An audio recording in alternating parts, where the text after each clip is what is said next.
días a todos y todas. Muchísimas gracias por asistir a este primer panel de la sala de energía eléctrica. Bueno, estamos, como dieron cuenta, estamos un poquito atrasados en la agenda, pero bueno, vamos a dar inicio a este primer panel sobre derecho de los usuarios. Y para este panel nos acompañan destacados pues profesionales, expertos, académicos en temas de derecho de los usuarios desde diferentes perspectivas, desde la perspectiva de del derecho a las telecomunicaciones, desde la perspectiva de la energía eléctrica. Entonces, hoy tenemos con nosotros a el doctor Luis Pando. Él es abogado de la Universidad del Rosario, el ELEM de la Universidad de Alberta, máster en Economía y Regulación de Servicios Públicos de la Universidad de Barcelona y máster en Derecho a la Energía del Instituto Superior de la Energía. También tenemos con nosotros a Eric Cuba. Él es abogado de la Universidad Nacional Mayor de San Marcos de Perú, cuenta con una maestría en Derecho de la Empresa y en Regulación de Servicios Públicos y Gestión de Infraestructura de la Universidad del Pacífico. Sandra Ortiz, la doctora Sandra Ortiz, ella es doctora en Derecho a la Universidad Complutense de Madrid, es docente investigadora del Departamento de Derecho de las Telecomunicaciones de la Universidad Externado de Colombia.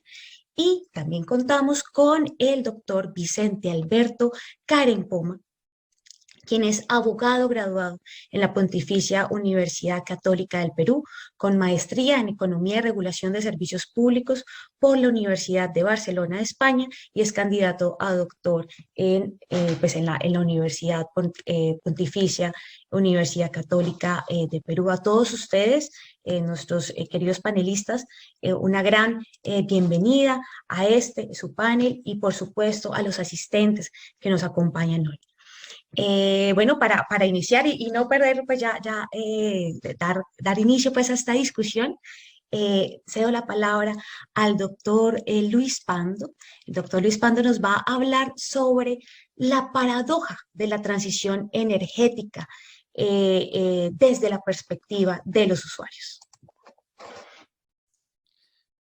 Muchas gracias, doctora Daniela. En primer lugar, quiero agradecer a las directivas de la Asociación Iberoamericana de Derecho a la Energía por la invitación a participar en el Congreso y en este panel tan importante sobre derechos de los usuarios y derecho a la energía. ¿Qué quiere decir esto de la transición energética para los usuarios? Se habla mucho de la transición energética y de los tres motores de la transición, siendo la descarbonización, la descentralización y la digitalización. Sin embargo, el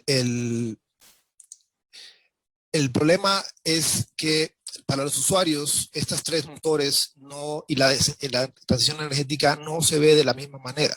Debemos recordar que los usuarios se clasifican de manera general en tres grandes grupos en los sectores, sector eléctrico y de gas, básicamente grandes usuarios o usuarios industriales. Tenemos luego usuarios que son comerciales, que tienen la capacidad de instalar algunos de ellos generación distribuida y tienen la posibilidad también de celebrar contratos bilaterales o en algunos casos también tener plantas de cogeneración. Estos usuarios comerciales, en segundo lugar, tienen un menor consumo y tienen cierta capacidad para instalar generación distribuida o microgeneración. Algunos también en ciertos esquemas liberalizados pueden celebrar contratos bilaterales para manejar su consumo. Y finalmente tenemos los usuarios residenciales de menor consumo, la mayoría de ellos sin capacidad de instalar estas nuevas tecnologías, y los pocos que lo pueden pues han adquirido este nuevo con nombre o concepto de prosumidores, que básicamente son uno de los grandes cambios que han motivado desde la perspectiva de los usuarios esta transición. Pero, como les decía, la transición no es vista de la misma manera por los usuarios, ya que, en primer lugar, como vimos, algunos pueden adoptar estas tecnologías y, por lo tanto, reducir su consumo y volverse más independientes de la red, mientras otros no lo pueden hacer, puesto que estas tecnologías son muy costosas o simplemente porque su interés está básicamente en tener un servicio continuo de calidad y al menor costo. Esto es generalmente lo que ocurre en los usuarios residenciales y es lo que yo llamo la lógica del interruptor. El usuario básicamente quiere tener el servicio disponible a todas horas, en todo momento, con simplemente el encender un botón o un interruptor. No le interesa tener realmente alzas tarifarias y no está realmente muy interesado en adoptar tecnologías o comprar energías verdes, bonos de carbono o cuestiones como estas que son todas asociadas a esta transición energética y del uso de más energías renovables.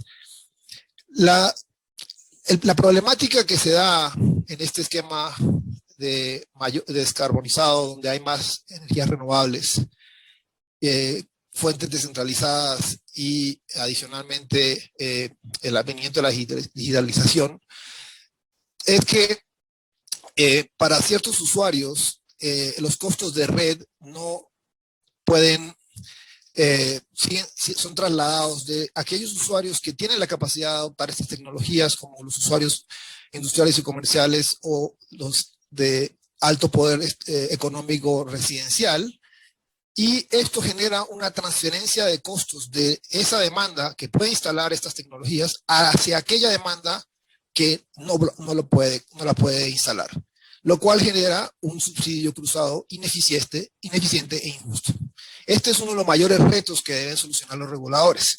Esto se conoce como el bypass no económico de la red, en el sentido de que aun cuando un usuario, tratando de ahorrar energía, sus costos de energía, instala generación in situ y, por tanto, reduce los costos del sistema, este ahorro individual, sin embargo, no se traduce en un ahorro para el total de la sociedad, puesto que, como acabamos de decir, esa transferencia de costos hace que esos usuarios residenciales cautivos terminen subsidiando a los usuarios industriales, comerciales y de alto poder socioeconómico que pueden instalar estas tecnologías. Eso es realmente lo que yo llamo la paradoja de la transición. Pero esto está cambiando, porque las tecnologías y la innovación y estas tres fuerzas están acompañadas de otras tres que yo considero son fundamentales: la innovación, la tecnología y la competencia. Estas tres fuerzas y motores unidos a la descarbonización, la descentralización y la digitalización son realmente para los usuarios los motores de la transición. Hoy en día se habla mucho de nuevas tecnologías que van a lograr lo que se conoce como la casa del futuro. Esta casa del futuro es una casa que tendrá paneles solares, baterías, medidores inteligentes, tendrá software de gestión de la demanda, habrá vehículos eléctricos con cargadores y adicionalmente tendrán internet, fibra óptica, todo lo cual permitirá una flexibilidad y manejo de la demanda pico. Adicionalmente, tecnologías y sistemas más avanzados permitirán estos vehículos eléctricos conectarse a las redes y darse una tecnología que se conoce como Vehicle to Grid, y más adelante la que se llama Vehicle to Export o V2X, que permitirá a estos vehículos y no solamente proveer de confiabilidad al sistema a través de pequeñas baterías que cada carro, imagínense, será un pequeño generador que todos unidos pueden dar importante flexibilidad al sistema y ayudar a la planeación del sistema. Eso generará una integración entre los sectores de movilidad y el sector eléctrico, como ya se está dando entre los sectores de telecomunicaciones y de electricidad, que la doctora Sandra Ortiz hablará más adelante de esto. Pero también hay esquemas incluso más avanzados que se están dando en otros lugares y en otras geografías, como en Australia, en Europa, y que todavía nosotros estamos un poco rezagados. Estas son las que se conocen como baterías comunitarias o los esquemas de plantas virtuales o peer-to-peer, en donde los prosumidores pueden hacer transacciones de energía excedente entre ellos directamente. Como podrán imaginarse, esto traerá enormes retos a nivel jurídico, puesto que no solamente tendrá que el derecho analizar si este tipo de plataformas son un servicio público de suministro eléctrico o son realmente, como lo son otras plataformas tecnológicas, un servicio de la sociedad de la información y los retos que esto conlleva. Pero, ¿cuáles son los desafíos y retos para el usuario en este esquema o en este ambiente de transición energética? Como lo decía, un primer problema tiene que ver con solucionar el problema de bypass no económico de la red. Es importante que los reguladores diseñen esquemas para eliminar la transferencia de costos y subsidios cruzados y dar señales de precio adecuadas que eviten la destrucción de la demanda y una mejor planificación de la red. También deben evitarse enormes alzas tarifarias asociadas con la integración de estas energías renovables, intermitentes y variables y el refuerzo de la estructura de red que se requiere para acomodar esta energía de doble flujo, puesto que especialmente los sistemas de distribución no fueron diseñados para acomodar energía proveniente de los usuarios. En este punto es fundamental mitigar el riesgo de obsolescencia tecnológica. En muchos países se está dando un proceso de sustitución de medidores tradicionales por medidores inteligentes, lo que se conoce como infraestructura avanzada de medición o AMI, y esto tiene un problema muy grande para los usuarios. En primer lugar, la sustitución de estos medidores anteriores que se recuperan mediante tarifas a largo plazo se vuelve un costo hundido no depreciado que será trasladado a los usuarios y esto debe mitigarse. Pero también esta infraestructura puede rápidamente volverse obsoleta y esto no solo está ocurriendo con los medidores, sino con muchos otros elementos de la red que con el avance de la tecnología y la innovación se están quedando cortos. Los usuarios, en este caso, tienen un enorme riesgo nuevamente de que esos costos hundidos no depreciados les sean trasladados. En tercer lugar, la introducción de toda de la digitalización y de la medición inteligente permite la creación de tarifas dinámicas y tarifas horarias que realmente permitan a los usuarios cambiar su comportamiento y utilizar la energía en los momentos en los que sea más barata y de esa manera contribuir a ahorros energéticos, mayor eficiencia de la red y flexibilidad. Un punto muy importante tiene que ver con el sistema conocido como de medición neta o NEM, que genera un todavía problema mayor y más injusto e inequitativo relacionado con el bypass no económico de la red y el desbalance entre usuarios industriales y usuarios con solar fotovoltaica, que son subsidiados, como dije, por usuarios residenciales.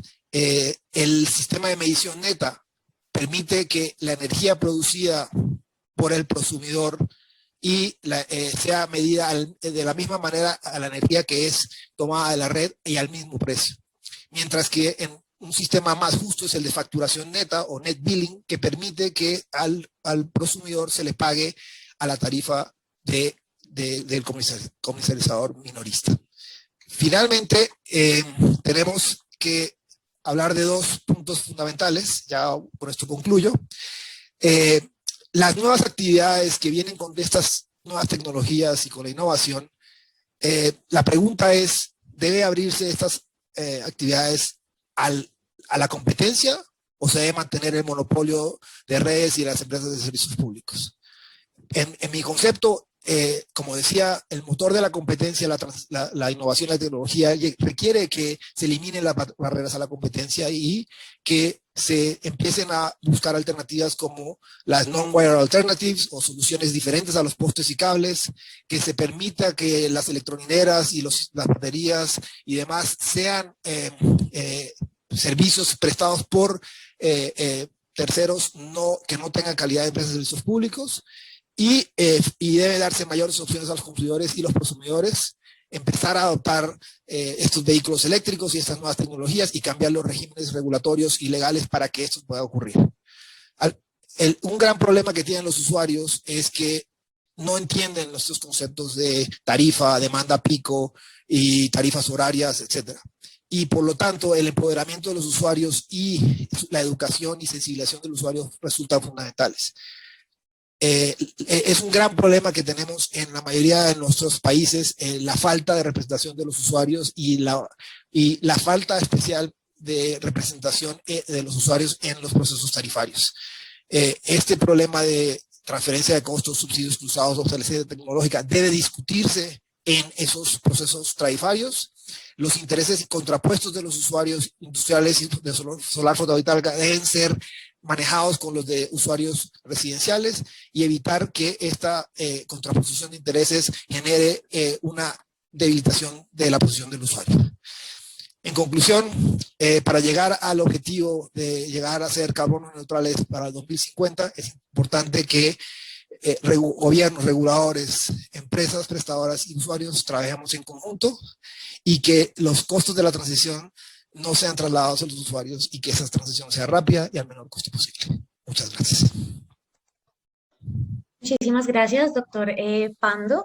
La idea es que al final de las cuatro ponencias vamos a tener un espacio para preguntas. Entonces, bueno, a continuación vamos a dar el espacio para la siguiente intervención que viene por parte del doctor Eric Cuba. Él nos va a hablar sobre los mecanismos de tutela de los derechos de los usuarios en el sector de electricidad. Muchas gracias. Muchísimas gracias por el paso y también a la organización por la invitación a tan importante evento académico. Para ceñirme a los plazos establecidos, trataré de ser lo más breve posible, ¿no? Y para comentar un poco sobre la tutela de los usuarios en el servicio eléctrico, sobre todo en el ordenamiento jurídico peruano. Creo que es importante comenzar mencionando que en la Constitución Política del Perú te señala, ¿no?, que todos los ciudadanos peruanos tienen derecho a servicios básicos de calidad y el Estado está obligado a velar por ello y garantizar el acceso a tales condiciones básicas para el desarrollo de la vida humana. Pero, ¿qué significa esto? ¿Cómo se plasma este encargo de cara a los servicios como la salud, educación, telecomunicaciones o en este caso el tema de electricidad? Y sin ánimos absolutos, pues la respuesta inicia con la acumulación de técnicas y conocimientos especializados sobre los mecanismos de producción y provisión de aquellos bienes y servicios por una articulación jurídica, económica y técnico-científica de las características de los bienes y servicios a proveer, más que por una mera declaración política y vacua, ¿no? Porque a veces eso no es suficiente. Entonces, la regulación de los servicios públicos debe complementarse con una participación del Estado siempre dentro de los márgenes constitucionales que establece la sociedad en nuestro país.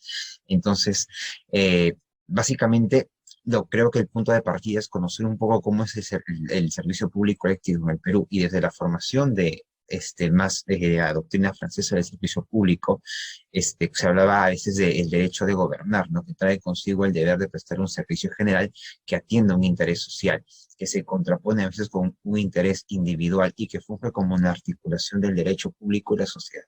Pero también creo que es esencial tener en cuenta el concepto de la gestión indirecta que desarrolla un concesionario y el contenido económico del servicio. No obstante, como también ha señalado el profesor Meilán Gil, hoy en día la presentación directa o indirecta no es un elemento necesario, sino contingente del servicio público. Así podemos tener empresas públicas que pueden ser también distribuidoras de energía, ¿no?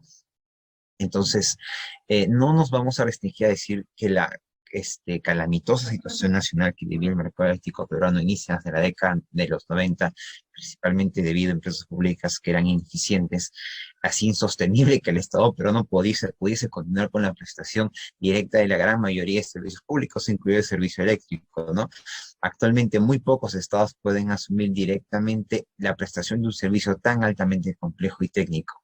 Entonces, por ello buscamos articular servicios que en conjunto con la actividad privada puedan tutelar y puedan brindar condiciones esenciales para el desarrollo normal de la persona humana, ¿no? Entonces, el capítulo económico de la Constitución Política del Perú recoge lo que viene, recoge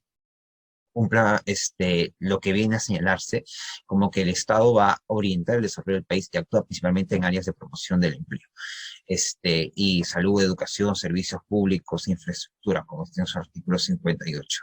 Entonces el Estado va a estimular la riqueza y el empleo, como he dicho hace un momento. Entonces el Estado intenta solucionar las fallas que pueden establecer el mercado a través de una intervención oportuna, subsidiaria, pertinente, racional, objetiva, eficiente, y por ello tiene que estar orientado hacia un interés general, ¿no? Entonces, dentro de esto, por ejemplo, podemos tener en cuenta que siempre el servicio público y en general la función administrativa tienen un componente social, y también se puede ver ello en las fases, la prestación de servicio eléctrico, para lo cual pues hay que tener en cuenta los ciclos eléctricos o las fases del ciclo eléctrico o energético, la generación, la transmisión, la operación por sistema, la distribución y la comercialización. Particularmente hay que también tener en cuenta que las características del mercado eléctrico es en principio que la electricidad no es, difícilmente puede ser almacenada, o la electricidad es variable, de lo contrario, al contrario de la oferta que debe ser continua para garantizar una provisión permanente del servicio. Y también que hay que tener una mirada única en la red de transmisión porque puede haber riesgo de que cada generador influya de manera negativa en ellos, una externalidad negativa. Y en el caso del ordenamiento jurídico del Perú, también tenemos que tener en consideración las fallas de mercado que pueden existir en el sector eléctrico. Ya se ha escrito bastante sobre esto, pero es importante tenerlo en cuenta.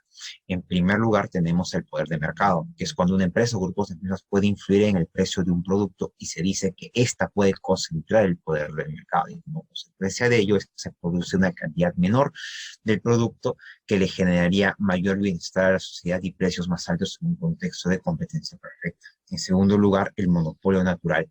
Usualmente que es más eficiente introducir competencia en el mercado para generar mayor bienestar. Sin embargo, existen casos en que ello es menos eficiente. Puede ser menos eficiente que eso, ¿no? Y conveniente, solo que y es más conveniente que haya un solo proveedor del producto, una situación denominada como monopolio natural. En el sector eléctrico, la fase de transmisión y la distribución de energía son a veces ejemplos de monopolios naturales. O la tercera falla es la simetría de la formación, que es esta falla es muy concurrente en el sector eléctrico debido al alto grado de tecnicismo y a la dificultad para acceder a la información sin que a veces las empresas o las firmas puedan revelar de cara a la revolución por parte de alguna autoridad. Esta misma simetría caracteriza las relaciones entre los comercializadores y los usuarios finales que usualmente no tienen acceso a las especialidades. Una falla adicional también son las externalidades que se definen como impacto positivo o negativo y los bienes públicos, que son bienes en torno a los cuales no puede surgir ninguna rivalidad. Y frente a esto, los usuarios en general y la tutela de sus derechos pueden tener los mecanismos regulatorios se presentan como una alternativa justamente orientada a poder, en última instancia, atender las necesidades mínimas que tiene que tener esto, ¿no? Por ejemplo, se nos ha dicho que la regulación se asemeja a veces a un contrato de largo plazo entre la agencia de regulación y la empresa monopólica, en la que esta última acepta satisfacer las demandas razonables de los consumidores al menor costo. Hay literatura jurídica que elaboró distintos métodos de solución y sobre todo contrataciones de mercado en el sector eléctrico, ¿no? Por ejemplo, se ha dicho que en el caso de los se recurre a la regulación a la entrada en actividad y a establecer una adecuada política de fijación de precios, ¿no?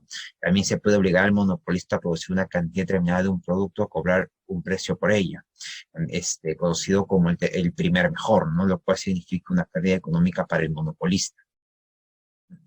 Y bueno, también existen otros métodos regulatorios de los precios de los monopolios naturales, la regulación por costo de servicio, la regulación por desempeño. Y todo este marco nos lleva al punto central para ceñirme al tiempo, que lo que estoy haciendo es un pequeño resumen de la ponencia escrita que espero se publique en el libro, que es el tema vinculado a los derechos de los usuarios. Y creo que el punto de partida es el artículo 65 de la Constitución, donde el Estado defiende el interés de los consumidores y los usuarios y para tal efecto garantiza el derecho a la información sobre los bienes y servicios que se encuentran a su disposición en el mercado. Y en el tema vinculado a los derechos de los usuarios en energía, podemos, por ejemplo, realizar las siguientes directrices a partir de los principios del sector ético enumerados por el profesor Guayo Castiela, ¿no? En primer lugar, los usuarios tienen derecho a no ser víctimas de conductas estratégicas monopólicas u oligopólicas. Por ello, distintas entidades dirigen su actividad regulatoria en distintas etapas y aspectos de la actividad eléctrica. Por ejemplo, en el Perú, mientras que los SINERMIN, el COES y la GRT de SINERMIN regulan directamente cada fase del ciclo eléctrico.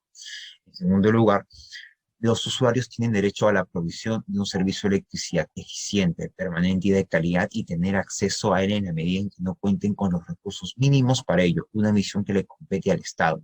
Tal servicio debe ser permanente, moderno, accesible y sostenible, de conformidad con el Objetivo de Desarrollo Sostenible número 7 establecido. En tercer lugar, los usuarios, perdón, tienen derecho a recibir información oportuna y adecuada sobre el servicio y a estar protegidos ex ante y ex post mediante regulaciones y procedimientos idóneos. En ese sentido, los usuarios tienen derecho a ser puestos en conocimiento previamente sobre las cortes de electricidad y a recibir una compensación si hubo notificación alguna, así como ser puesto en conocimiento sobre todo aquello que pudiese afectar la permanencia del servicio.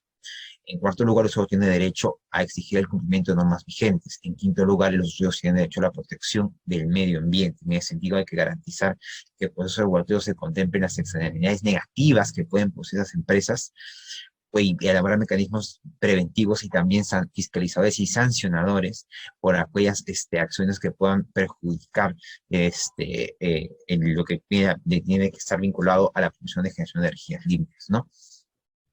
Entre los mecanismos de protección a los derechos de los usuarios tenemos, por ejemplo, la acción de los SINERMIN, que principalmente se va a ver sanciones preventivas, ¿no? Por ejemplo, las sanciones preventivas, perdón, el SINERMIN ha establecido una serie de procedimientos dirigidos a contemplar sanciones preventivas en la comisión de actos dañosos a los usuarios, por ejemplo, en la fase de generación eléctrica, aunque también podemos ver que hay una novedad que son las inflexibilidades operativas, ¿no? Mientras que, por ejemplo, en la etapa de transmisión eléctrica se supervisan las deficiencias en seguridad de las líneas de transmisión y en zonas de servidumbre, así como la supervisión y fiscalización de la performance del sistema de transmisión.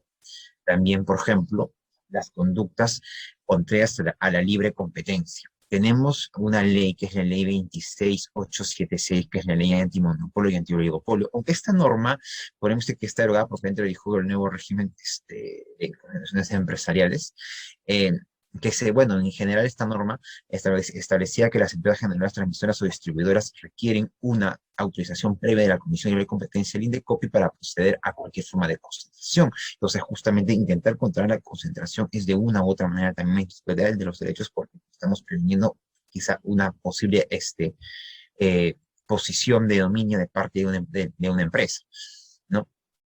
Otro tema importante también es la regulación ambiental, ¿no? Donde tenemos un reglamento ambiental para las actividades eléctricas aprobado en el año 2019. Tenemos también las garantías que están establecidas en el texto único de la LEPAJ, ¿no? Principalmente vinculada al ejercicio de la función material de la administrativa y los reclamos que se tienen que hacer respetando la estructura mínima del procedimiento administrativo, también el procedimiento por vulneración a la libre competencia. Y finalmente, para ir concluyendo, no sé que se me acabe el tiempo, tenemos también, por ejemplo, la resolución del Consejo Directivo SINERMIN del año 2014 que aprueba el procedimiento administrativo de atención de reclamos de los usuarios de los servicios de electricidad y gas natural, ¿no? Y esta directiva se aplica a todas las empresas distribuidoras de los servicios públicos de gas natural y los usuarios de los SINERMIN para procedimientos administrativos de atención de reclamo. Y para concluir, finalmente, hago esto en menos de 30 segundos antes el tiempo, que lo estoy encontrando yo también acá. El Estado peruano está obligado por la Constitución a prestar directamente o a garantizar la prestación indirecta de ciertos servicios. Entre ellos, por ejemplo, el tema de la electricidad, ¿no? El mercado eléctrico tiene ciertas singularidades que lo hacen susceptible de ser regulado intensamente, como son las presencias de fallas de mercado por su alta complejidad física, técnica y comercial. Y la defensa de los usuarios o los consumidores puede hacerse en dos etapas: una ex ante ante las autoridades reguladoras a través de los instrumentos de policía, mecanismos de supervisión, evaluación, fiscalización del cumplimiento normativo especial y de la sanción de las infracciones en la misma, y el ex post, donde el reglamento prevé los procedimientos mediante los cuales los usuarios o los consumidores pueden ejercer su derecho a poder interponer las reclamaciones correspondientes. Bueno, eso es todo. Creo que me ceñiba el tiempo establecido y agradezco mucho por la oportunidad de intervenir el día de hoy. Muchísimas gracias, Eric. Bueno, les recuerdo que al final de las cuatro ponencias vamos a dar espacio para preguntas y ahora, bueno, tenemos a la doctora Sandra Ortiz, quien nos contará sobre los usuarios de telecomunicaciones en la pandemia. Entonces, Daniela y a mis compañeros de panel, muchas gracias por este espacio, a la Asociación Iberoamericana también gracias por la invitación. Mi tema está más asociado, pues hemos tenido dos ponencias muy asociadas al tema de energía. Yo vengo a romper con los temas de telecomunicaciones y los temas y cómo fue la gestión en cuanto a los usuarios en el ámbito de la pandemia. Hay unos elementos que hizo alusión Luis, pues que obviamente la finalidad que se tiene que dar por parte de las entidades encargadas de la defensa y promoción de los derechos de los usuarios está orientada fundamentalmente a sensibilizar tanto a los operadores y como a los usuarios sobre el ejercicio oportuno de sus derechos. Entonces, en el contexto colombiano, en el año 2011, 2017, después de un proceso muy arduo de consultas y estructuración, se expide el nuevo régimen de protección de usuarios, que se concreta en la resolución CRC 5111 de 2017, donde efectivamente se recoge a través de los ejercicios de psicología del consumidor cómo poder sensibilizar al usuario en materia del reconocimiento de sus derechos y cómo poderlos ejercer de manera oportuna y eficiente ante los operadores y particularmente ante la autoridad encargada de verificar su vigilancia y control, que es la Superintendencia de Industria y Comercio. Bajo este ejemplo, entonces hay una serie de derechos y una serie de obligaciones que están precedidas por una simplificación de las normas en materia de contratos. Sabemos que esto es un contrato de adhesión y que por lo tanto, pues obviamente las cláusulas que se colocaban en él implicaban que un desconocimiento o una supremacía por parte del operador respecto del usuario. Entonces, concretamente lo que se hace, es, atendiendo un poco al modelo chileno, es traer un contrato de 2 hojas donde se hacen las indicaciones básicas del contrato, si hay cláusulas de permanencia o no, que si operan o no en el ámbito de este tipo de servicios, y los canales de reclamación y atención respecto a las controversias que se pudieran surgir en el curso del contrato que se suscribe entre los usuarios y los operadores. Ahora bien, si bien este régimen empezó a operar desde el 2018, entonces llega un fenómeno que es la pandemia, y la pandemia viene a generar y modificar un poco las condiciones previstas en este régimen previsto en el año 2017. Y entre las grandes particularidades es que se expiden varios decretos legislativos asociados al sector de las telecomunicaciones y quiero destacar dos fundamentalmente, que es el decreto de ley 464 de 2020 y el decreto de ley 555, que uno es un complemento del otro, sin perjuicio que hay otras disposiciones que también regularon el sector de las telecomunicaciones en el marco de la emergencia. ¿Cuál es la particularidad de estos dos decretos? Estos dos decretos vienen a indicarnos es que los servicios de telecomunicaciones, el sector postal y el sector de televisión, se les declara la consideración de servicios esenciales, y al declararse los servicios esenciales, una de las particularidades que tiene es que no se puede declarar ni huelga, y pues se tiene que garantizar la prestación continua y permanente de estos servicios. Bajo este tipo de connotaciones, los dos decretos vienen a hacer una regulación muy específica en materia de usuarios, y usuarios atendiendo a esos usuarios de telefonía móvil, de voz y datos, y sustrayendo los usuarios de telefonía o los que tenemos contrato de banda ancha fija. Es uno de los grandes reclamos que se hizo, pues obviamente las intervenciones cuando se pretendió por parte de la Corte Constitucional analizar la constitucionalidad de las diferentes medidas expedidas por parte del Ejecutivo en el marco de la pandemia. En este tipo de situaciones, lo que se hizo fue declarar que hay unos usuarios de telefonía móvil y hay unos usuarios de telefonía fija, pero que tienen unas características muy específicas que están asociadas hasta el monto donde tenían sus contratos contratados con los operadores, y si eran usuarios de telefonía prepaga. Atendiendo a esto, lo que se hace es que se le generó como una serie de beneficios o privilegios a este tipo de usuarios, a diferencia de lo que pasó con otro tipo de sectores. El sector de las telecomunicaciones no generó como una de generar pagos por cuotas o diferir el pago de las deudas atrasadas, sino que se hace lo que se hizo particularmente para los contratos prepago, pospago, fue darles un mes de gracia para poder solventar las deudas que se tenían por parte de los usuarios y generando la posibilidad de que durante estos meses, durante este mes pudieran tener acceso a unos mínimos servicios como son a 0.5 gigas para poder navegar y en el caso concreto de tener 200 mensajes de texto o SMS para poder comunicarse y poder tener una recepción de estos mensajes. En el ámbito de los usuarios de telefonía de prepago, pues se consideró que estos tenían, una vez se les acabara las recargas, pues también tenían derecho a una serie de privilegios que eran los 200 mensajes de texto. ¿Por qué se hizo estos 200 mensajes de texto y por qué se asoció con este tipo de población? Porque eran más o menos las personas que tienen están registrados en el SISBEN hoy y podrían ser beneficiarios de algún tipo de subsidio por parte del Estado. En este marco, estas dos medidas las empiezan a adoptar un conjunto de medidas de acciones concretas por parte del regulador, porque es el llamado a establecer ese régimen de protección de los usuarios. Ese régimen de protección de usuarios lo que viene a digitalizar o reconocer que no es necesario pues todas las oficinas físicas para hacer las reclamaciones por parte de los usuarios para el ejercicio de sus derechos. Entonces de ahí pues lo que se hace es que se colocaron canales de atención digitales que ya estaban previstos inicialmente en la resolución en la 5111 y que se van a hacer efectivos en este marco de la pandemia. Entonces, es así como las resoluciones vienen a complementar no solamente que ese plazo, lo que hace es que se suspendan también la reclamación de los intereses de mora, sino también que se tiene que dar trámite a las sesiones de contrato, a las fallas que se dan en la prestación de los servicios y finalmente todo esto viene a ser condensado en la resolución 19012 de 2020. Particularmente el decreto 550, y ya vamos a empezar a cerrar, también hace alusión a esta población específica, que es los usuarios que tenían más o menos un contrato suscrito de 74.900 pesos, que equivale a 2 VBTs, y lo que empieza a generarse también es una serie de privilegios o mecanismos de protección para poder ejercer la comunicación entre las personas que tenían este tipo de contratos.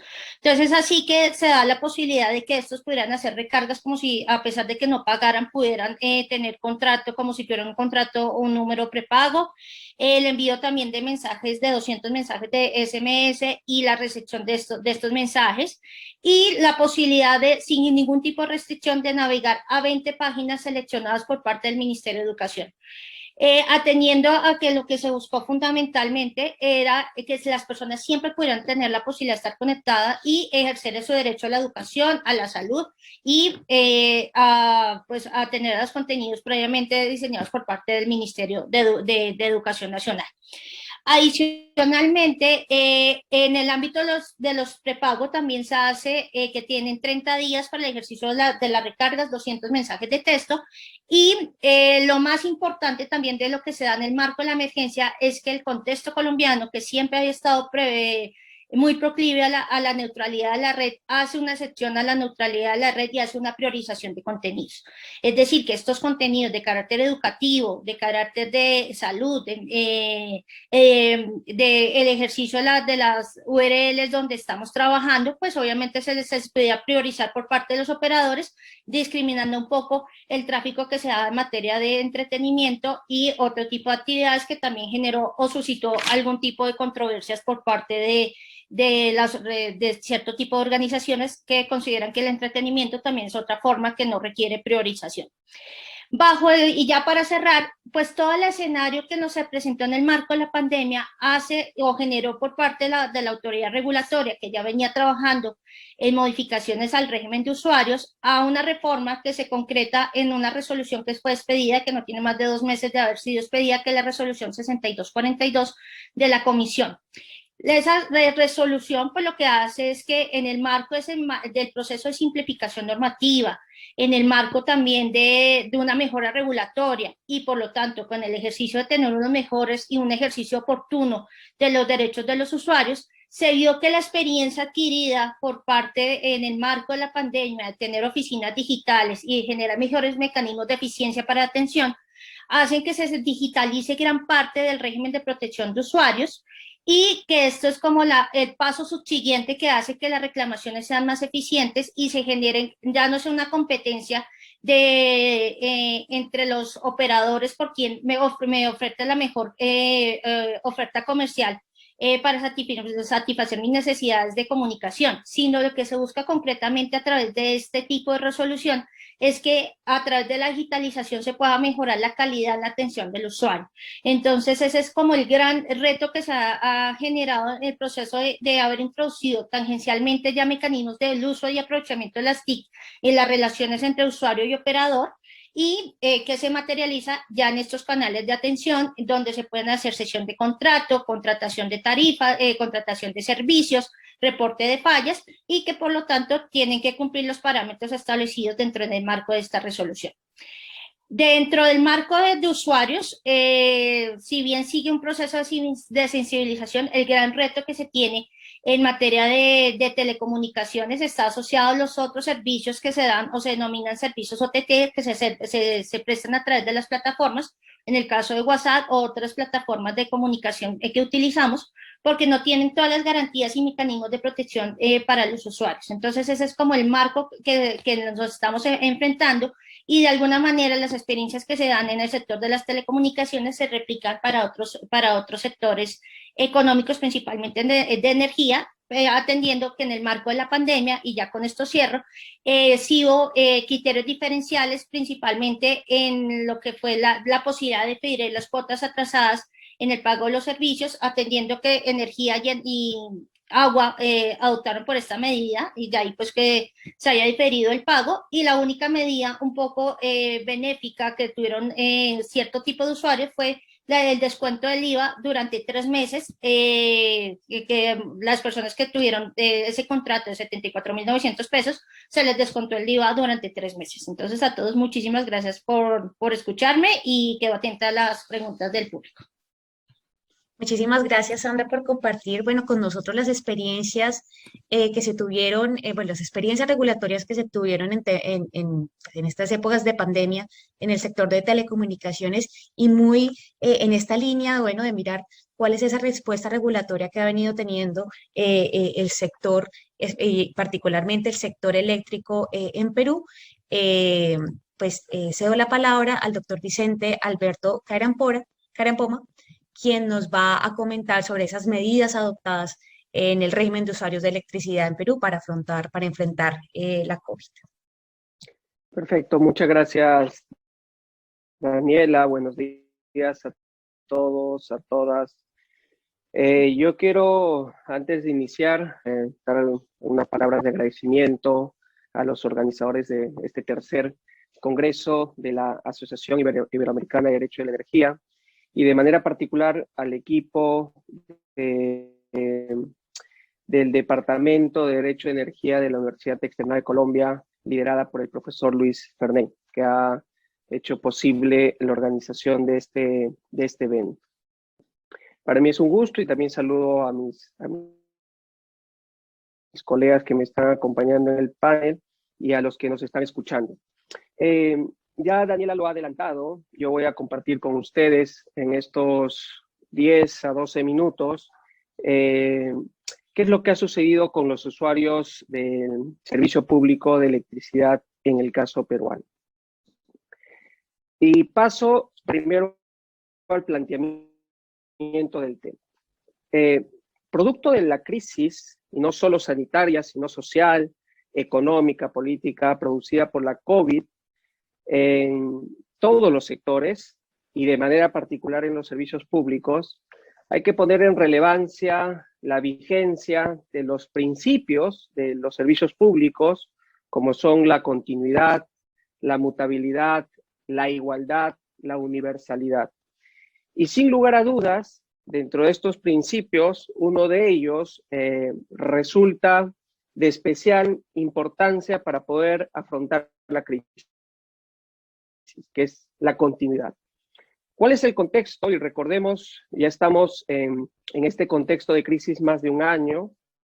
Recordemos que en el caso de América del Sur, hacia febrero y marzo del 2020, los estados comenzaron a adoptar medidas de confinamiento, aislamiento social obligatorio, lo que involucró que todos los ciudadanos tengamos y estemos confinados en nuestras casas. No podíamos salir. Y esto tuvo varios impactos, pero dentro de ellos 3 importantes que resultan de especial interés para el servicio público de electricidad. El primero, estamos 24 horas en la casa. En familia sí, pero 24 horas que involucra que hayamos llevado el trabajo a casa. Entonces, no solo vivimos en casa, sino trabajamos en casa, de manera remota. Y el tener que estar confinados las 24 horas tiene una consecuencia inmediata en el incremento de los servicios públicos. Agua potable, electricidad, gas natural. Los servicios públicos domiciliarios tuvieron un impacto. Incluso desde una perspectiva del usuario, al estar confinados, involucró una compra, un aumento en la demanda de, por ejemplo, artefactos eléctricos, artefactos electrónicos que involucraban un mayor consumo de electricidad. Si el trabajo se muda a casa, tengo que comprarme una laptop, una computadora, equipos de distracción, televisores, juegos. Entonces, esto involucra un aumento en la electricidad o en el consumo de la electricidad. Pero también tiene un impacto en el funcionamiento propio del servicio, porque en países en vías de desarrollo, y esto ya tiene que ver con cuáles son las consecuencias de la mutabilidad, por ejemplo, del servicio público, el no tener redes inteligentes, el no tener medidores inteligentes, estar en la transición y en el camino, que para muchos de nuestros países todavía no es un presente, sino un futuro, ¿no? Involucró que las concesionarias de distribución eléctrica tengan que suspender la lectura de los consumos eléctricos. Y si hay una suspensión de la lectura, no se llega a saber cuál es el consumo real, hay que tomar decisiones regulatorias. Y eso es lo que se hizo en el caso peruano. Se planteó hacer un consumo estimado en base al promedio de los 6 meses anteriores de consumo del usuario. Y si bien es cierto, esto tuvo una solución en los meses de confinamiento, luego, cuando las empresas ya podían hacer la lectura de los medidores, se presentó un problema para los usuarios residenciales, comerciales, incluso para otros usuarios, pero yo me voy a centrar en los usuarios residenciales. Cuando se comenzaron a hacer las lecturas reales, evidentemente, desde la perspectiva del usuario, había un supuesto de cobro excesivo. ¿Por qué? Porque el haber estado en casa las 24 horas, el haber trasladado el trabajo y el haber adquirido mayor electrodomésticos o mayor número de electrodomésticos y haber hecho un consumo mayor de energía, tiene un reflejo en la factura. Y al momento de hacer la liquidación por parte de la empresa distribuidora eléctrica, esto tuvo un impacto en los reclamos que pueden hacer los usuarios del servicio público de electricidad. En nuestro ordenamiento jurídico tenemos, en el caso de los procedimientos de reclamo de usuarios, como primera instancia a los concesionarios de servicios públicos. ¿Verdad? En el caso peruano, la distribución y la comercialización no se ha desintegrado, todavía sigue formando parte de la actividad de las empresas distribuidoras. Por lo tanto, estas empresas distribuidoras, estas concesionarias, son la primera instancia respecto del procedimiento de reclamo que pueden iniciar los usuarios. Y como segunda instancia, en apelación, suben a órganos que están dentro de los reguladores, en el caso de electricidad en Ocinermil, en La Jaro. Los reclamos producto de esta supuesta o de este ajuste y este cobro excesivo que se está haciendo del consumo, ha tenido un impacto en una duplicación, incluso casi se llega al triple del número de reclamos que se recibía antes de la pandemia. ¿Qué es lo que se ha hecho? ¿Qué es lo que se ha hecho? Y aquí se ha apelado a algunos principios que se manejan en servicio público y que ponen en el centro de atención al usuario respecto de la industria del servicio público. Primero, la importancia del manejo de información, la transparencia. Si los usuarios no son conscientes y no valoran y no controlan su actuación respecto del consumo, si no son conscientes que el hecho de estar en casa las 24 horas, de haber trasladado el trabajo, la educación de nuestros hijos y de estar consumiendo energía todo el día, involucra un reflejo en la factura, podemos estar ante un grave problema. Entonces, ¿qué es lo que se ha hecho en el caso peruano? ¿Qué es lo que se ha hecho? El organismo regulador que tiene función normativa, a través de una resolución de Consejo Directivo, la resolución de Consejo Directivo 079-2020, emitida el 4 de julio del 2020, ha establecido un procedimiento, una etapa dentro del procedimiento de reclamos que es temporal y ad hoc. Y lo que se ha establecido es que en atención, y ojo, esto en el caso de las facturaciones que ha generado el problema que he descrito, en el caso de las facturaciones que se han dado durante el estado de emergencia, se da 30 días hábiles a los concesionarios para que puedan brindar información detallada y sencilla a los usuarios y puedan entender dónde está el origen de ese aumento en la factura que están recibiendo. Además, se busca, ¿no es cierto?, dentro de este sector que tiene un mercado con asimetría informativa, reducir el impacto que pueda tener sobre el usuario. En el caso del procedimiento, este tarea tiene como condición que la empresa distribuidora informe sobre cómo se realizó la estimación, que explique al usuario cómo es que en el caso concreto se hizo la estimación del consumo que tuvo durante la emergencia.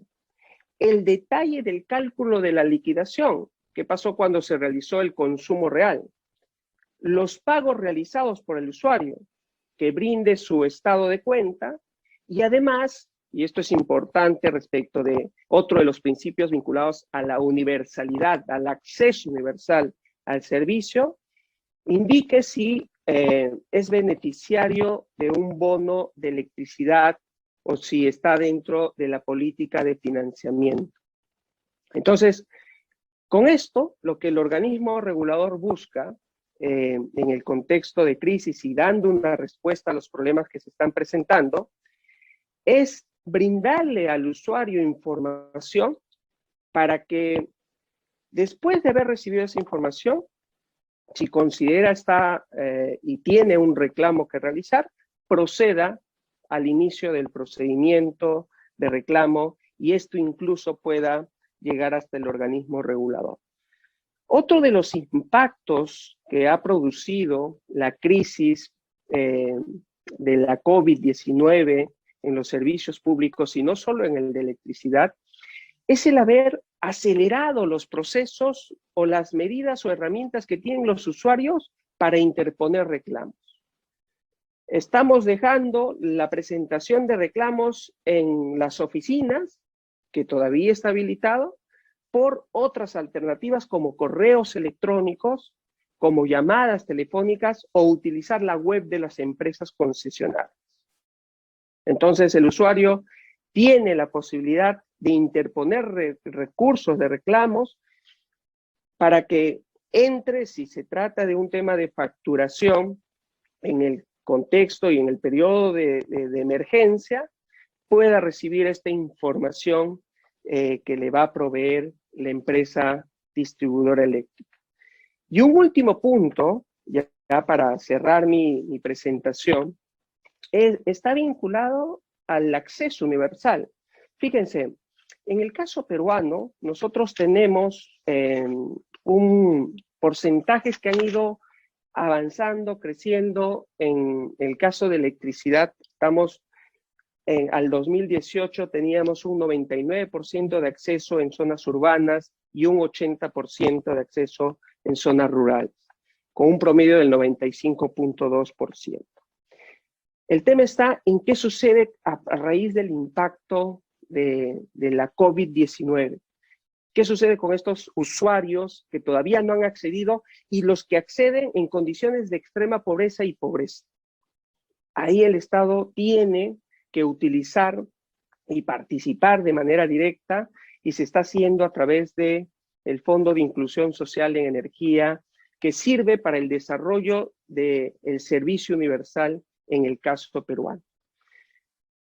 Advierto que el tiempo ya se me ha agotado.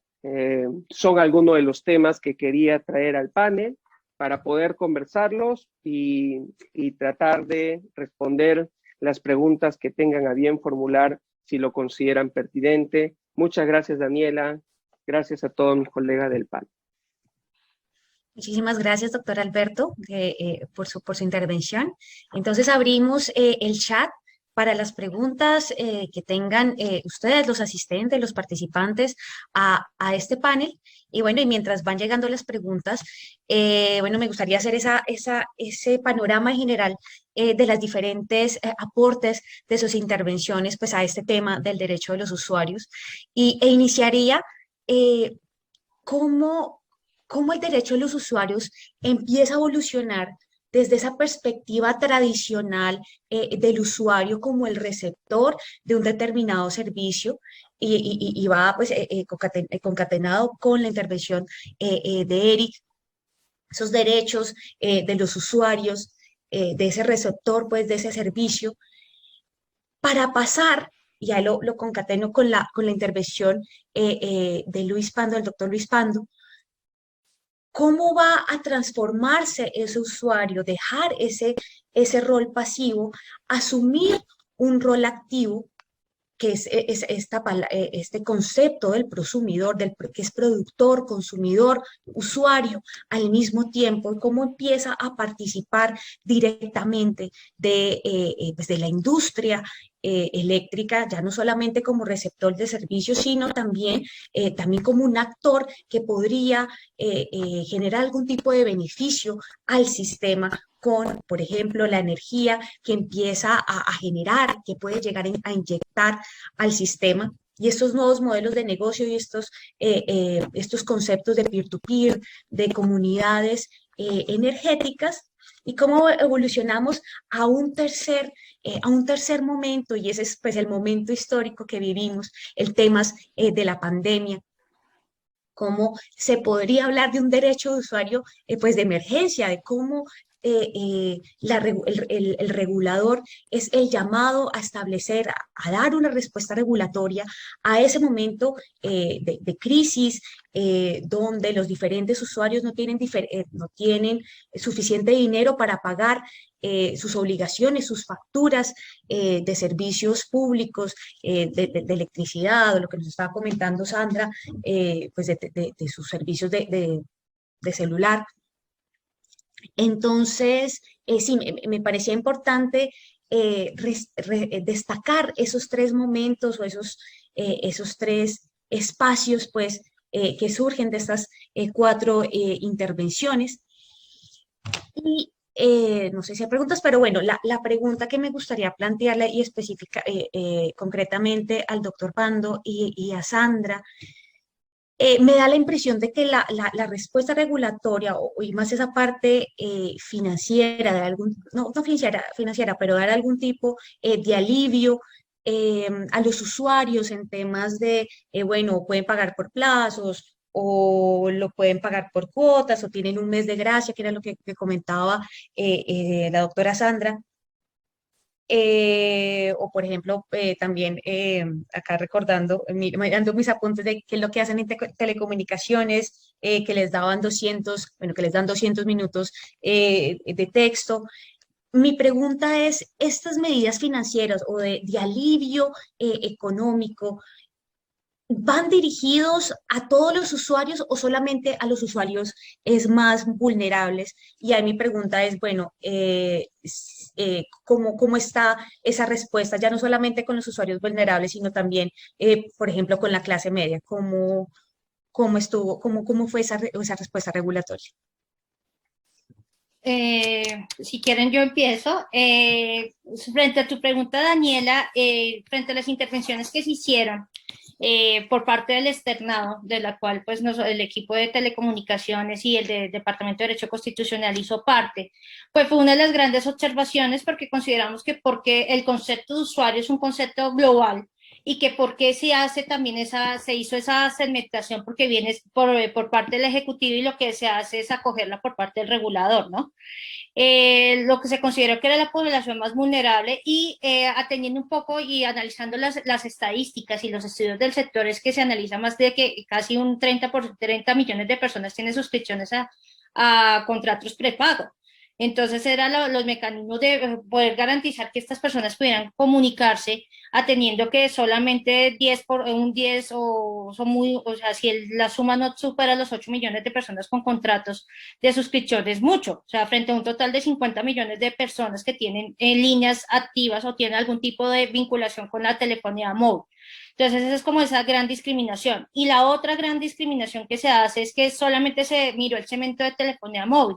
Y como lo anunciaba Alberto, al habernos trasladado a las casas, las conexiones de telefonía móvil no soportaban todos los contratos y no era necesario mirar el cómo yo garantizaba la conectividad a través de banda ancha. Entonces creo que de alguna manera ahí sí fue como el gran problema que tuvimos y evidenciamos los problemas de conectividad, donde una sola persona suministraba el Internet para toda su familia. Entonces, ese es como los grandes dilemas que evidenció la pandemia, es las grandes desigualdades en materia de conectividad por parte de los países y que creo que hay un elemento en común que tenemos acá los cuatro panelistas, es que hay una sinergia, hay una vinculación entre el sector energético y el sector de telecomunicaciones. Si no hay energía, no puedo conectar el ordenador, no puedo acceder el router, no me funciona porque tengo una vinculación implícita con el servicio de energía.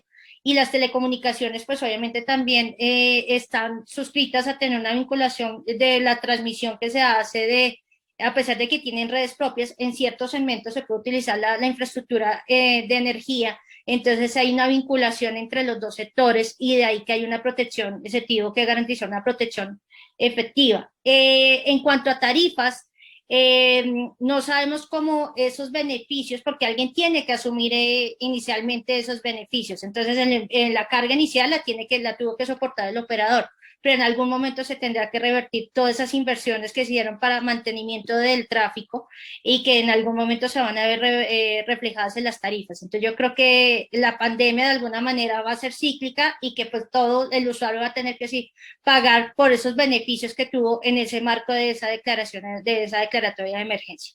Entonces, fue por la población muy vulnerable, la primera distinción, y porque ese tipo de población, al tener, no todo el mundo tiene teléfonos de alta gama, era la única forma de poder recibir los mensajes de texto de los programas sociales del Estado. De ahí que el segundo decreto, en su parte final, hace alusión a que se le tiene que garantizar la recepción de mensajes de texto para los programas sociales sin ningún costo adicional, o que tendría que asumir el usuario, sino que tendría que revertirse en cabeza del operador. Entonces creo que esa es como la primera precisión que les puedo comentar. Muchas gracias, doctora Sandra. Alberto, si nos quieres comentar Sí, algo sobre esa pregunta. sí, claro. Fíjese, por temas de tiempo ya no me dio la posibilidad de contextualizar. Está vinculada a una reflexión sobre los retos de los países de la región, ¿no? Pandemia, a diferencia de países desarrollados, teníamos o tenemos el reto de la universalización de los servicios. O sea, nosotros no llegamos a cobertura, si no solo estamos hablando de electricidad, estamos hablando de telecomunicaciones, estamos hablando de agua potable, de servicios públicos domiciliarios. El reto de universalizar el servicio, de llegar y de lograr que las personas que están en situación de pobreza o extrema pobreza puedan salir de esa situación y se incorporen como usuarios de estos mercados que buscan eficiencia dentro de un marco regulatorio. Y para eso existen los regímenes de servicio universal, ¿no? Que buscan en concreto dos aspectos. El primero, identificar quiénes son los posibles beneficiarios, porque la idea no es beneficiar absolutamente a todos, sino a aquellos que están en la situación de vulnerabilidad. Y el segundo aspecto es buscar el financiamiento. ¿Quién financia? ¿El Estado? ¿Los privados? Hacemos subsidios cruzados. Este reto ya era previo a la crisis. Entonces, lo que yo no pude explicar, porque me centré en qué es lo que hizo el Estado peruano, el regulador o SIDEMIN para los usuarios de electricidad, era qué sucede con las personas que ya no se les garantiza continuidad, sino que no van a poder pagar y van a salir del sistema, van a dejar de ser usuarios. Porque si no existen medidas que garanticen la permanencia de estas personas vulnerables, puede haber una concepción de que el modelo no funciona, ¿no? Y eso es, creo que explica lo que está sucediendo, por ejemplo, en el caso peruano, en el contexto político que estamos viviendo. Y lo que ha sucedido en Ecuador, lo que sucede en Colombia, lo que está sucediendo en Chile. Que venimos, y si nosotros mostramos las cifras de avances y desarrollo de los servicios públicos, ven aumento. La pobreza va disminuyendo, pero existen algunos sectores vulnerables que tienen la sensación de que el modelo no los está atendiendo. Entonces, yo creo que el gran reto está ahí. ¿Qué hacemos con las personas que no acceden todavía a los servicios, con los que no logran ser usuarios, con los que no pueden aplicarse los derechos de los que a perspectiva de regulación, ¿no? Y después, como dicen, y con esto termino, toda crisis genera oportunidades.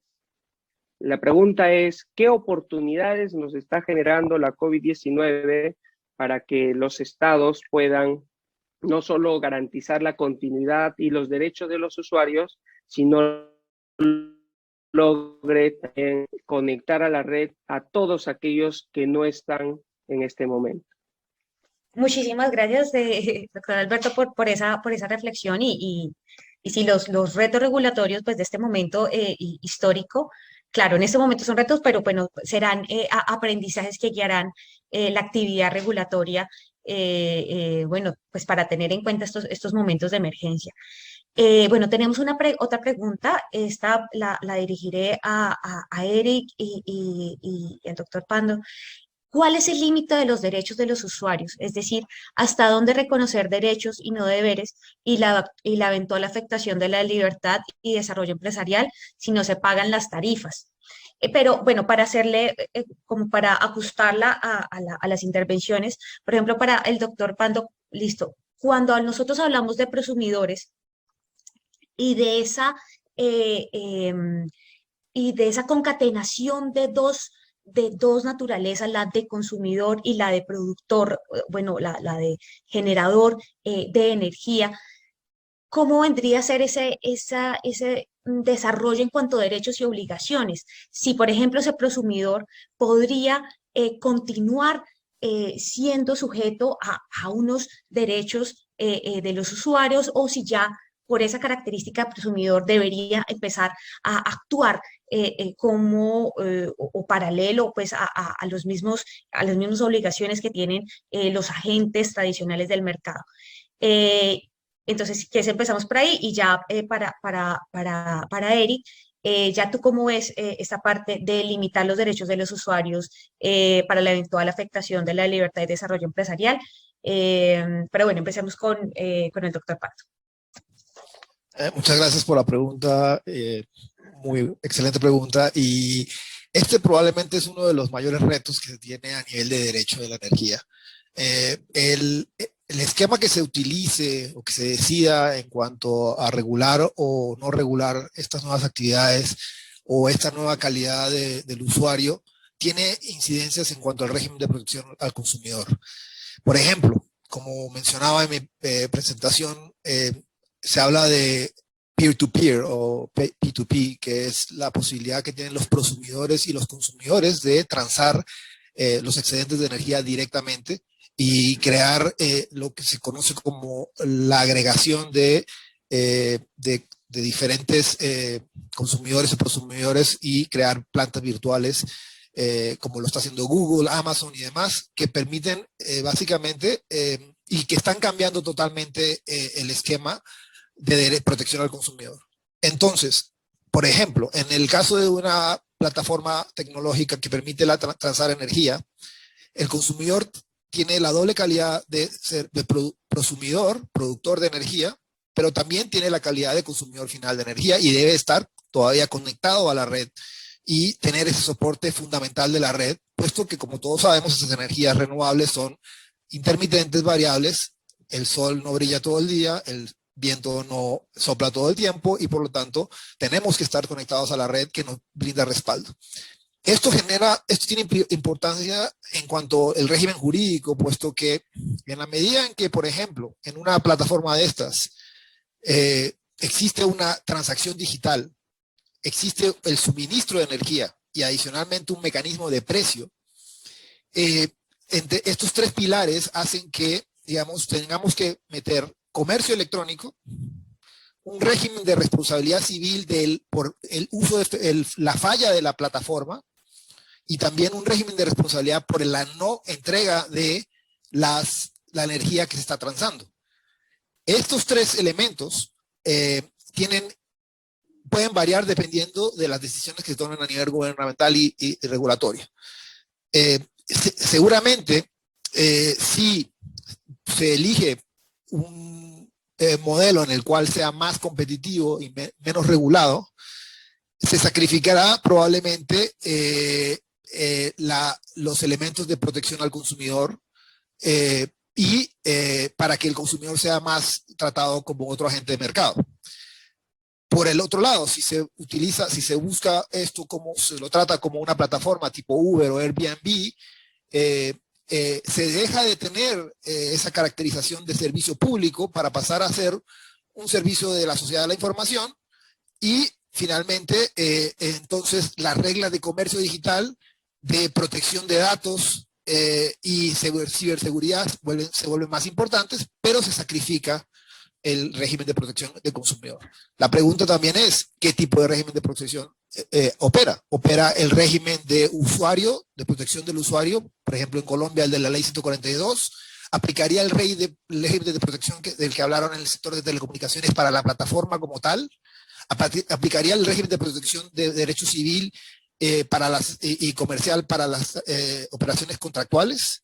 Es decir, esto lleva a innumerables preguntas que lo mismo ocurre con, por ejemplo, la posibilidad o no de permitirle a las empresas distribuidoras intervenir en estos aparatos eléctricos que ahora tienen los usuarios y que controlan de manera remota con sus teléfonos celulares, pero que también lo pueden hacer los consumidores, darle ese control a las empresas distribuidoras para que manejen el pico de la demanda y para que, por ejemplo, imagínense en esa casa del futuro que yo les mostraba, más casas cada vez más con vehículos eléctricos y cargadores y baterías, eso va a generar un aumento de la carga y de la demanda que puede llevar a simplemente que el sistema no aguante, a que se quemen los transformadores, en fin, una cantidad de cuestiones que no hemos pensado y que ya están ocurriendo en otras jurisdicciones como usted sabrá, doctora Daniela, en Australia, Nueva Zelanda, además, que están mucho más legalizadas y en donde el usuario está cambiando ese rol de simple ser receptor para ser un participante del mercado. Pero esto tiene implicaciones. Si yo vendo mi energía, los generadores normales tienen generalmente una regla de deber de ofrecer su energía que en el caso de los consumidores muchas veces no es clara. Esa obligación de venderle los excedentes o no, o volverlo optativo, es una cuestión que también tiene una incidencia en cuanto al régimen de protección de los consumidores. Por lo tanto, y para cerrar este Sí, pequeño para poderle comentario, dar un minutico más a Eric y ya podemos cerrar y ya dar cierre a este panel. el llamado es, para mí, es un mensaje muy, muy claro. Uno, los consumidores tienen la posibilidad hoy de colaborar como nunca a la transición energética y para ello deben de perder el miedo a adoptar estas nuevas tecnologías. Y adicionalmente deben organizarse, puesto que nuevamente, insisto, la representación de los usuarios es el mejor mecanismo de tutela para los usuarios. Y aquí con esto cierro mi intervención. Muchísimas gracias. Y Eric, te dejo a ti el cierre, 2 minuticos y Sí, ya cerramos esta sesión. muchísimas gracias, Daniela, y también por la pregunta. Un placer escuchar a todos los colegas. Bueno, es la pregunta que me formulan en alguna oportunidad desde hace muchos años también me la formulaba, ¿no? ¿Qué hacemos con aquellas personas que en buena cuenta no quieren pagar sus servicios, pero que tienen de una u otra manera el sustento constitucional de que tienen que tener el servicio? Y más aún, por ejemplo, en tiempos de pandemia, ¿cómo podemos exigirle de repente a una persona, lávate las manos o ponerte de trabajo remoto, si no de repente han perdido su trabajo y no tienen para pagar el servicio de agua, no tienen para pagar el servicio de electricidad? Entonces, y más aún si de repente la prestación de estas actividades están en manos del sector privado. Entonces, ahí viene definitivamente una contraposición entre el derecho de los usuarios y también el derecho a la libertad empresarial, porque un empresario que está invirtiendo tiene un afán de lucro que es legítimo, que no es malo, es legítimo, es justamente lo que él espera, no es algo, no es una función netamente social. Creo que como bien lo señaló, por ejemplo, Alberto en su exposición, el Estado tiene que encargarse de dar medidas, como se han venido dando en el caso del Perú, para ser ciertamente un poco más flexibles frente a situaciones tan imprevistas como por ejemplo, la pandemia. Yo justo te traigo a colación una reflexión. El año pasado, en pleno auge del COVID-19, estaba en una reunión en una entidad, viendo algunos indicadores, los cuales me habían invitado, y me decían, bueno, en esos tiempos de pandemia, nuestros indicadores sobre reclamos de este servicio han disminuido, y eso es algo que resaltar. Mi pregunta era, ¿pero han disminuido por qué? Probablemente es porque ahora todo es digital y la gente que antes tenía que ir a dejar su escrito en papel ya no tiene cómo reclamar. Entonces, el hecho que las personas no sepan, por ejemplo, cómo poder reclamar de una u otra manera, no implica y que haya una disminución en el número de reclamaciones, no quiere decir que el servicio se esté prestando de manera óptima, sino que tenemos que tratar de ver más allá de lo que meramente dicen los indicadores.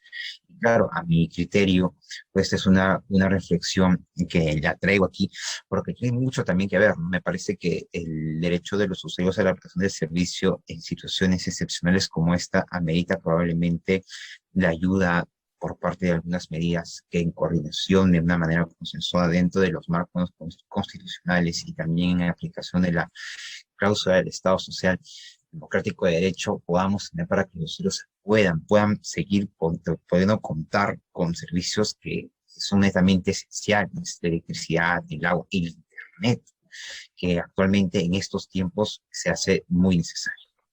Muchísimas gracias. Bueno, muchísimas gracias a nuestros panelistas y a los asistentes la invitación de continuar con los siguientes paneles. Ahorita tenemos el panel el que continúa es el panel de derechos humanos y participación comunitaria. Ahí está el link, va a estar en salas de asuntos transversales.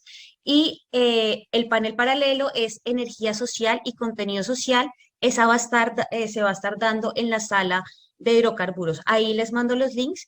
Y bueno, ya cerramos esta sesión. Muchísimas gracias. Y bueno, después de esta ahorita continuamos, vamos a seguir con sala eléctrica, con la sala de energía eléctrica, pero ya, bueno, a las 12 continuaremos con fuentes descentralizadas de energía. ¿Listo?